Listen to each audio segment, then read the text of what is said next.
দোষ দেয় কিশোর গ্যাংদের, যে কিশোর গ্যাংরা সন্ত্রাস করে। আরে ভাই, কিশোররা যারা জন্ম নিয়েছে মায়ের পেট থেকে, কি ওরা গ্যাং হয়ে জন্ম নিছে? এই কিশোররা কি মায়ের পেট থেকে সন্ত্রাসী হয়ে আসছে? এদেরকে সন্ত্রাসী বানাইলো কারা? কারা এদেরকে ব্যবহার করে? কারা এদের হাতে অস্ত্র তুলে দিয়ে নিজের ভাইয়ের বুকের উপর গুলি করার জন্য এদেরকে কিলার হিসেবে পাঠায়? কারা পাঠায়? এরা হলো মুখোশধারী। সমাজে তারা খুব সুন্দর জনদরদী মানুষ হিসেবে তারা চলাফেরা করে, আর এই হলো তাদের অন্ধকার পথের কাজ কারবার।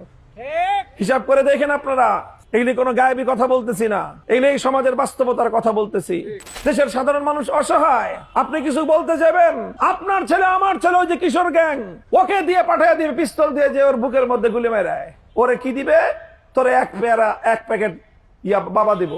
এই বাবা দিবে ওরে এক প্যাকেট, ওরে পাঠিয়ে দিল খুন করে আয়। খুন করে ধরা পড়লো, ও জেলে পচবে। যে নাকি ওকে জন্ম দিল, যে ওর হাতে পিস্তল তুলে দিল,